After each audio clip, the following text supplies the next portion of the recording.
Welcome to lecture topic number 2. Today we'll discuss European exploration and some of the early attempts by European powers such as Spain, France, and England to establish colonies in North America.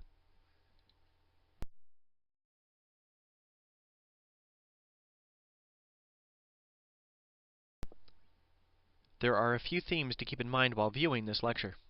First, we'll address the question of why Europeans wanted to establish settlements in the Western Hemisphere to begin with. Then, we'll investigate some of the early colonies organized by Spain, France, and England. Finally, we'll explore some of the early interaction between Native Americans and European colonists. Overall, you should be able to compare and contrast the early settlements undertaken by the European powers and the results of their actions for colonists, as well as for Native Americans living in the Western Hemisphere.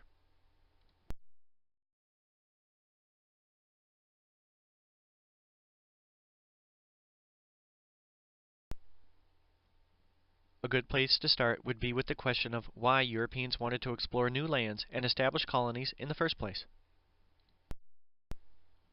There were many reasons why Europeans sought to establish colonies in the Americas. The goal of the next few slides is to outline some general motivations for colonization. One of these would be based on economics. Some were looking for shorter trade routes to the east, as Europeans wanted easier access to goods from Africa and Asia, such as cinnamon, nutmeg, and sugar, to add spice to their bland diet. However, they also sought access to silk and jewels. In addition to these items, many others sought gold and other precious metals, as well as land for expansion of their empires.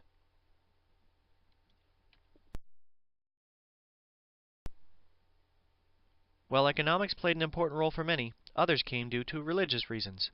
Some wanted to practice their religion freely as they hoped to escape persecution. Yet still others wanted to spread Christianity to new areas, as is shown with the woodcut here on the right. It shows Mother Maria de Jesus preaching to Indians living in New Mexico. So here we see there was a missionary aspect to the actions of many.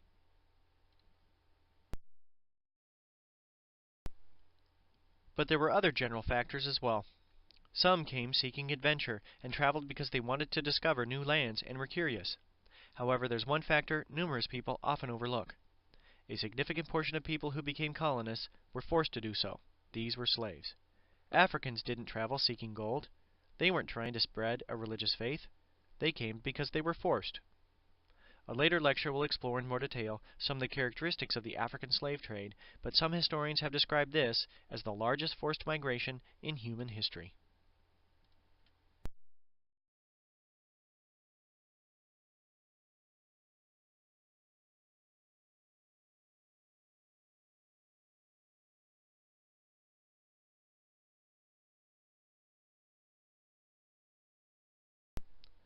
Those were just a few of the general reasons why many traveled to what some called the New World.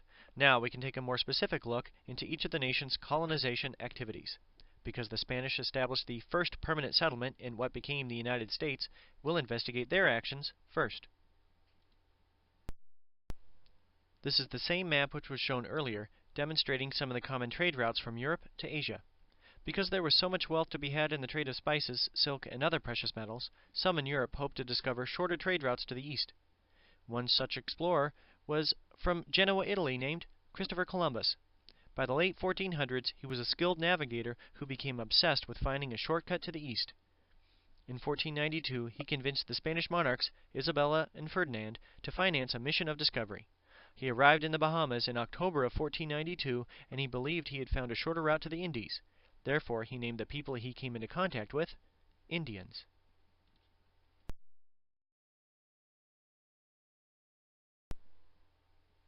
This map identifies several of the voyages of discovery made by different Europeans.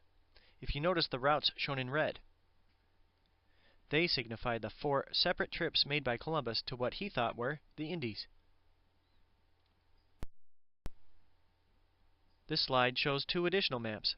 The one on the left is from 1489, and it represented the world as they knew it following the voyages of the Portuguese sailor Bartholomew Dias. In 1488, he rounded the Cape of Good Hope in southern Africa. The second is from 1507. It's an important map because for the first time we see a name designated to what they refer to as the newly discovered continent in southern America. This was named for the Italian explorer Amerigo Vespucci, who realized what came to be known as America was a new continent, rather than the islands off the coast of Asia. Columbus was wrong when he believed he had found a quicker route to Asia, and he was not the first European to successfully cross the Atlantic. However, his actions were very important. His voyages were sponsored by the Spanish crown, and they caught the attention of other European rulers. His actions were then followed with large-scale efforts to explore the region more deeply and to establish permanent settlements. We'll now continue with a discussion of Spanish exploration by studying the conquest of Mexico and then move northward to focus on events in what was known as New Mexico. Cortez was another important Spanish explorer. In 1519, he landed in what is now Veracruz, Mexico, with about 600 soldiers. His ultimate goal was to bring back wealth and riches to Spain in the form of gold and other valuable jewels.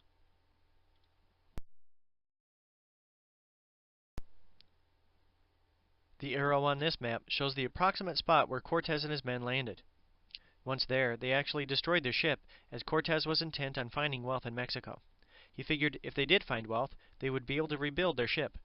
If they didn't, they would die trying, as he wasn't going to return to Spain as a failure. Cortez and his men did find wealth among the Aztecs, particularly in their capital city of Tenochtitlan. In a relatively short period of time, he and his men were able to conquer the Aztecs.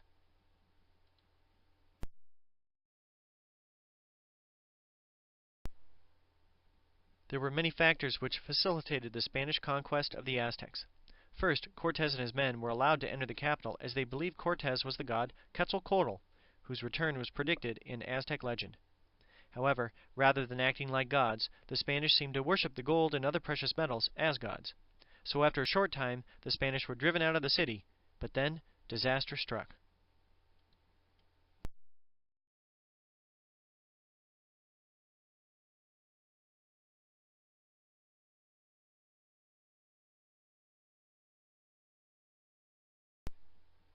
The disaster came in the form of disease.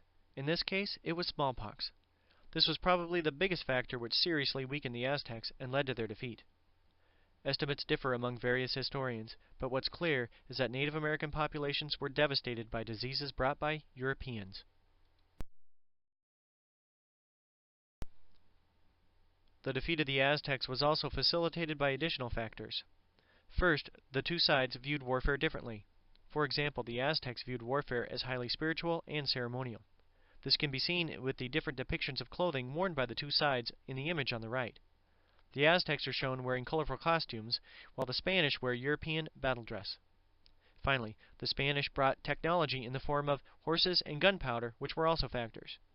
By 1521, the Aztecs were defeated, and the Spanish erected the new capital city of Mexico City to replace Tenochtitlan.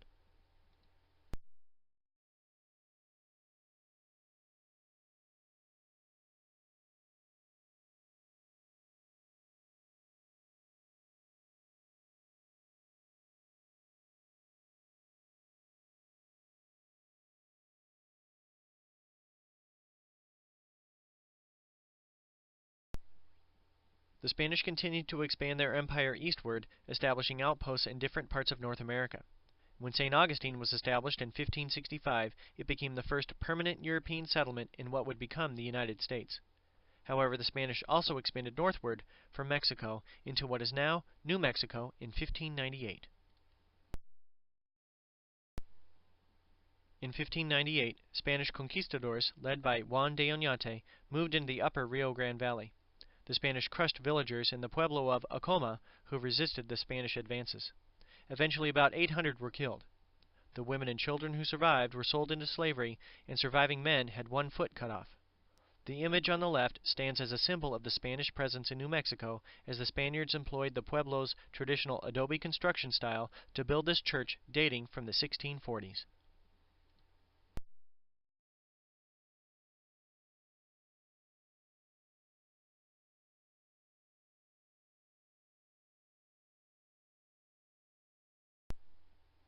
The Spanish remained in New Mexico for several decades until a rebellion succeeded in forcing the Spanish to leave for several years. The person who led this fight was Pope. He and others played on the tremendous resentment of the Spanish, which grew over the years due to the Spaniards' attacks on traditional Pueblo practices and the Christianity which was forced upon them. By the mid to late 1600s, many began to reject Christian rituals and return to their traditional ceremonies. Pope successfully united all Indians in New Mexico against the Spanish, and in 1680 staged the Pueblo Revolt. In this assault, the Indians united. They captured the city of Santa Fe and drove the Spanish out of New Mexico for about 10 years. In the end, about 400 Spanish colonists were killed, while the fighting continued until the end of the century. The Pueblo Revolt was important because it was one of the most successful Indian uprisings in American history.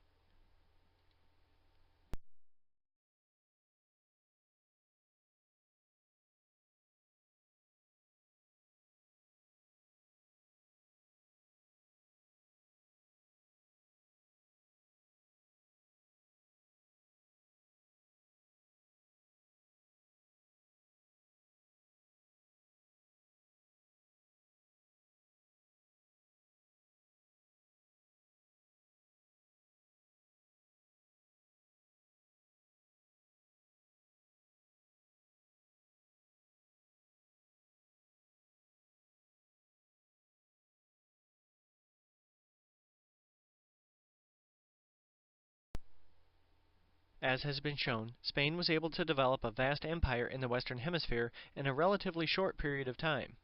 We will now turn our attention to the French and their activities in North America. One of the most important early actions undertaken by the French involved the French explorer Cartier. In the 1530s, he undertook the first official exploratory trips along what is now the east coast of Canada.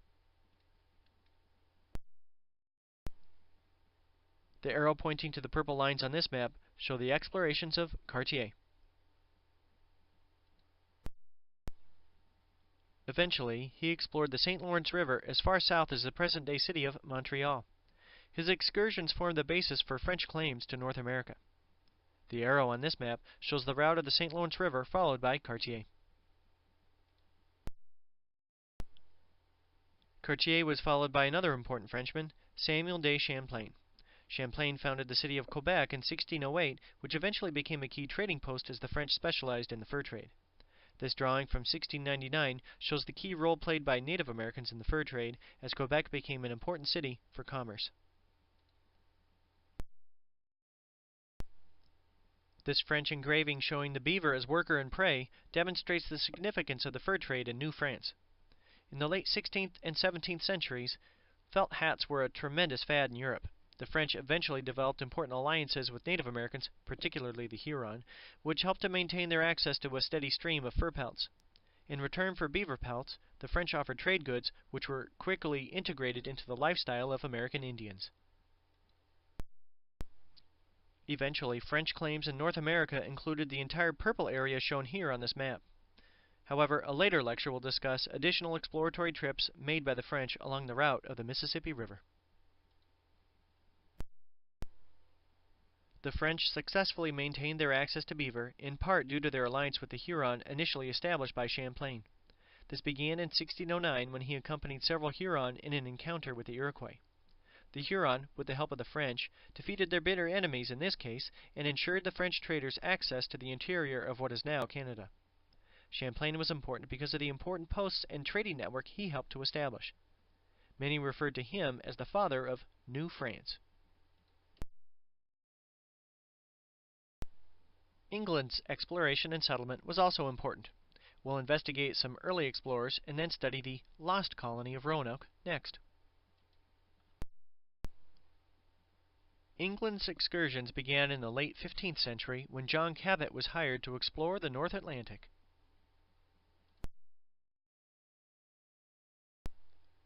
The arrows pointing to the blue lines here indicate the travels of John Cabot in 1497.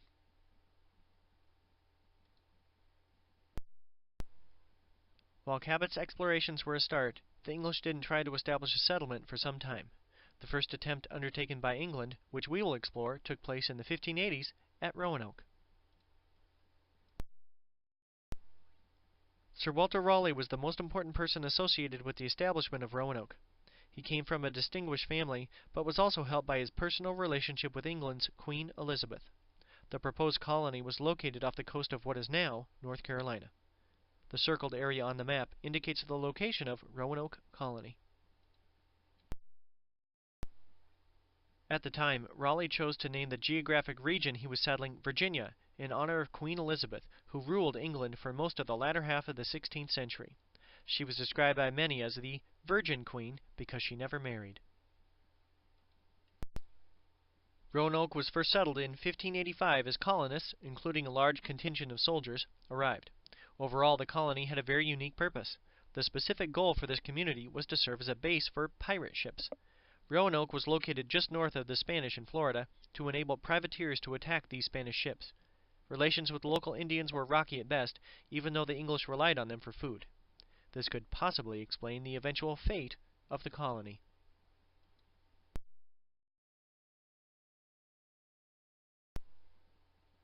This drawing from John White, a member of the colony, demonstrates the different methods used by Indians to fish. On the left, you can see the construction of weirs and traps. In the background, Indians are spearing fish in shallow water. And in front, they're fishing from dugout canoes. Communication between Raleigh and the colony was interrupted more than once as war raged between England and Spain. When a supply ship finally arrived in 1590, they returned only to find the colony deserted with the word Croatoan carved into a tree. No one is sure of the exact fate of the colonists. Whether they were attacked by local Indians or were faced with disease or natural disaster remains a mystery today. So this early attempt to establish a colony ended in failure, but it would not be England's final such attempt. The next major attempt to establish an English colony was in Jamestown, Virginia. I recently traveled to Jamestown and had a wonderful experience. If you have the opportunity to go there, I would sure encourage you. You can click on one or both of the hyperlinks below to learn more about these historic sites. Jamestown was first settled in 1607 and is considered to be the first successful English colony in what became the United States. The organization of the colony was not in the hands of an individual, but instead controlled by the Virginia Company of London, a joint stock company designed to make money for their investors. There were many problems which faced the settlers in Jamestown. For example, their location was chosen as it was easily defended, yet it was in the middle of a swamp, and the summer brought intense heat and annoying insects. Many fell ill and were unable to work. Others refused to work as they were gentlemen simply out looking for gold. They were also ill-prepared to survive on their own without supplies from outside sources.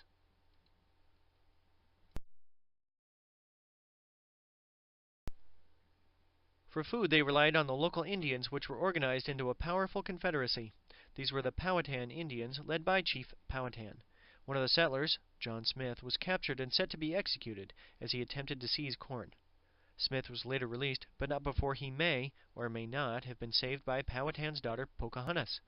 At the time, she was about 10 years old.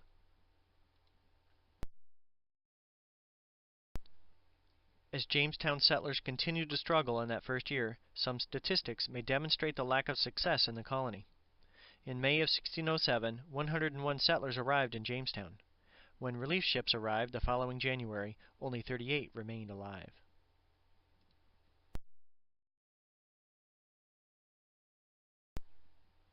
Smith later inherited a leadership position within the colony and established a trade network with the Powhatans to ensure access to food and other supplies. However, he also implemented a new policy which was unpopular among many of Jamestown's English inhabitants. It essentially dictated, "You don't work, you don't eat."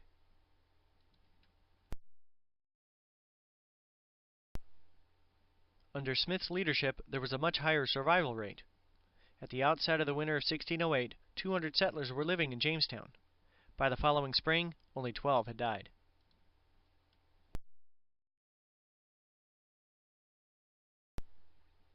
Even though more survived while Smith was in charge, he still was unpopular among some of the settlers in Jamestown as he forced gentlemen to perform manual labor. And then in 1609 he was injured. He was forced to return to England to seek medical treatment. Some additional information demonstrates the impact of Smith and his policies. By December of 1609 there were about 500 settlers in Jamestown, but that winter they experienced the starving times. Lack of food and disease struck the colony's inhabitants, and by May of 1610 only about 100 remained alive.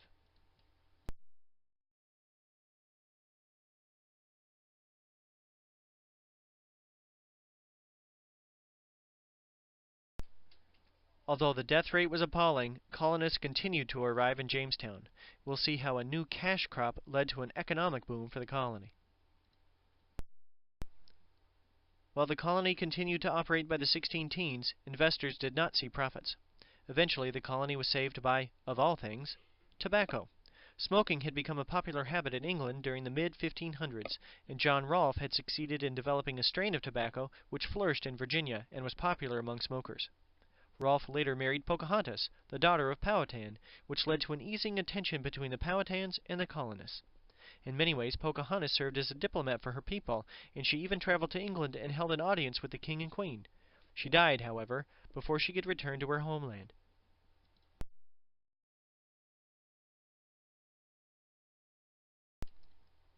Following the deaths of both Pocahontas and her father Powhatan, relations with Native Americans grew poor.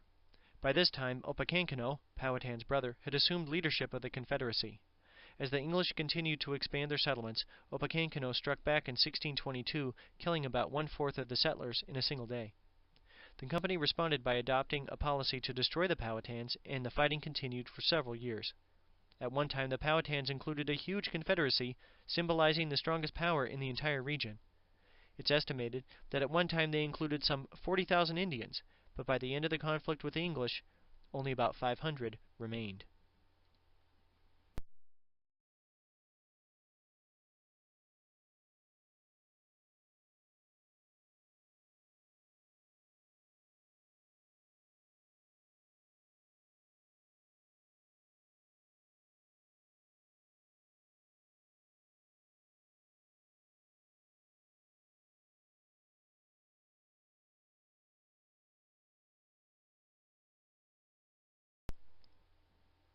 We'll now discuss the final concept to be addressed in this lecture, and that's something referred to as the Columbian Exchange.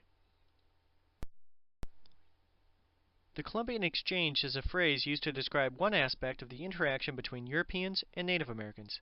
It involves a wide range of items brought by Europeans from the so-called Old World to the New World. These could range from plants, animals, diseases, ideas, and even trade goods brought back and forth between these regions.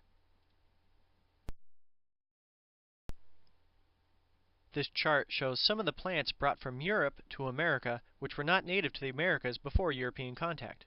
Among others, they include apples and beets, olives, and sugarcane. The list on the left indicates items taken from North America brought back to Europe. Just to name a few, they include beans, tomatoes, and potatoes.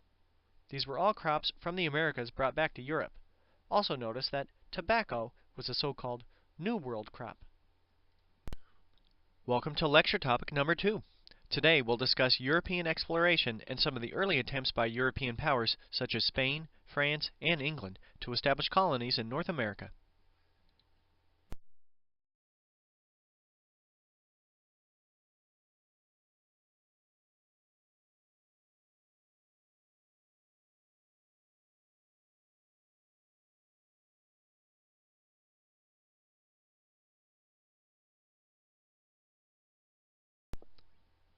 There are a few themes to keep in mind while viewing this lecture.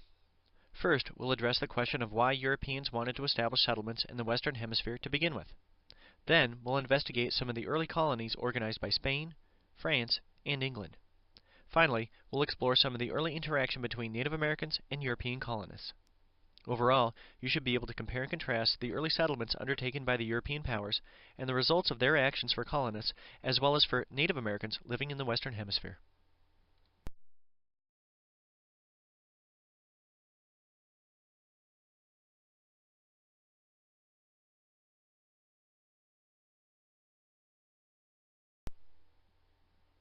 Another aspect of the Columbian Exchange would be disease.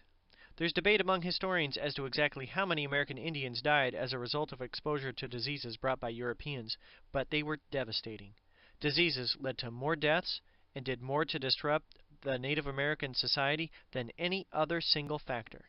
In some cases, 90 to 95% of Indian tribes were destroyed as a result of their exposure to European diseases. There are some explanations as to why these diseases were so deadly. First, they were virgin soil epidemics. Because Native Americans had no previous exposure to these diseases, they had no acquired immunities. As a result, the diseases were very deadly and spread rapidly. Secondly, more than one disease would often plague a community at the same time. Finally, these were tough diseases. Smallpox, chickenpox, influenza, measles. These are just a few of the diseases which devastated Indian people. Today, using all of our modern medical practices, these diseases often don't have cures. Instead, we have vaccines. Knowledge of vaccinations were yet to come.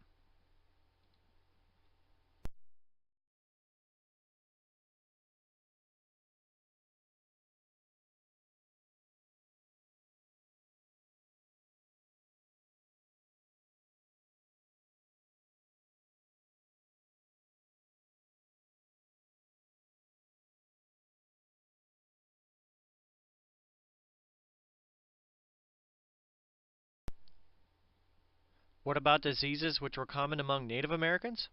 Well, as this figure from a burial site in Mexico which predates contact with Europeans shows, diseases were common in the Americas. The lesions on this figure suggest the individual suffered from syphilis. It's believed that syphilis originated in the Americas and was transported to Europe, where many suffered and died from this sexually transmitted disease. Now that we've concluded the core of today's lecture, we can review some of the highlights of the information presented. This lecture investigated the actions of Spain, France, and England as these European nations first explored and then established settlements in the Americas. Europeans and Native Americans interacted in many different ways. In some cases it was positive, while in others it was negative. Now you should be able to compare and contrast the activities of these different nations and evaluate the results of their activities for both their own countries and Indians living in North America.